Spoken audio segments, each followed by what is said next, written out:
அதற்கான ஒழுங்குமுறைகளை அங்கே நீங்க பார்த்துக்கொள்ளலாம். அதே போல ஜோசப் ஸ்டோர் ஹவுஸ் அப்படின்னு ஒன்று ஆரம்பித்திருக்கிறோம். அதை இந்த வாரம் திறக்கிறோம். இந்த ஜோசப் ஸ்டோர் ஹவுஸ் என்ன செய்யறோம்னா, ஆண்டவர் கிருபையினால உணவு பண்டங்களை சேமித்து வைக்கிறோம். அரிசி, பருப்பு, எண்ணெய் அப்படின்ற அத்தியாவசிய உணவு பொருட்களை சேமிக்கும் கிடங்கை திறக்கிறோம். இதுவும் முற்றிலும் இலவசம், டோட்டலி ஃப்ரீ. ஆண்டவர் என்னோடு இடைப்பட்ட காரியம், நம்ம சபையின் விசுவாசிகள் ஒருவர் ஆகிலும் பசியோடு படுக்கைக்கு போகக்கூடாது. இது ஒரு லட்சியமாகவே ஆண்டவர் கிருபையில வைத்திருக்கிறோம்.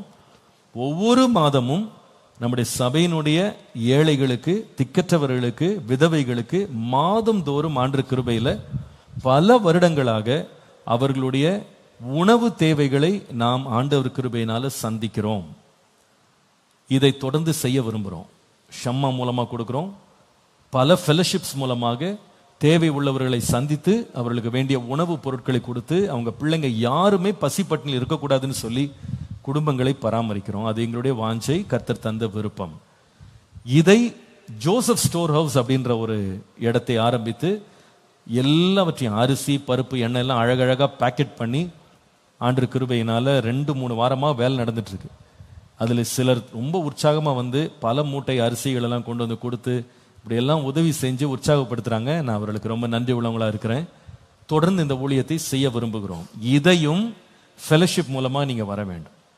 நீங்க ஃபேமிலி ஃபெலோஷிப்ல அல்லது சீனியர் ஃபெலோஷிப்ல அல்லது நீங்க ஷம்மா ஃபெலோஷிப்ல, லேபரர்ஸ் ஃபெலோஷிப்ல, ஏதாவது ஒரு ஃபெலோஷிப்ல நீங்க மெம்பரா இருங்க.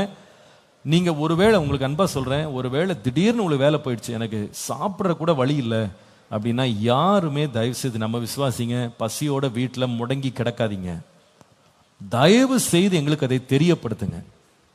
ஏன்னா சில வேளையில தினக்கூலி வேலை செய்யறவங்க திடீர்னு ஒரு வேலை போயிடுச்சு, ஒரு வாரமா எங்க வீட்டில் வருமானம் இல்லை, சாப்பாடு இல்லாம கஷ்டப்படுறோன்னு தயவு செய்து யாரும் கஷ்டப்படக்கூடாது.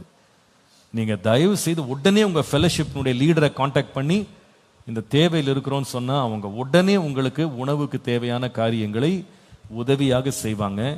இந்த உணவு பண்டங்களை வாங்கி கொண்டு போய் தயவு செய்து வேற யாருக்காவது கொடுக்காதீங்க. அந்த அளவுக்கு எங்களுக்கு ஸ்ட்ரென்த் இல்லை.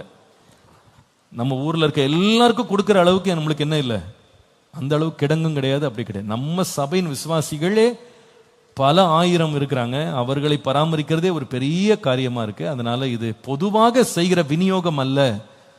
மற்றவர்களுக்கெல்லாம் போய் சர்ச்சில் கொடுக்குறாங்கன்னு சொல்லி அனௌன்ஸ் பண்ணீங்கன்னா எங்களுக்கு எல்லாரையும் ஃபீட் பண்ண முடியல. ஆனா கர்த்தர் ஒரு நேரம் கொண்டு வரும்போது அதற்கேற்ற பலன் கொடுக்கும்போது கண்டிப்பா கொடுக்குது. நாங்கள் சேர்த்து வச்சு என்ன பண்ண போறோம் சொல்லுங்க?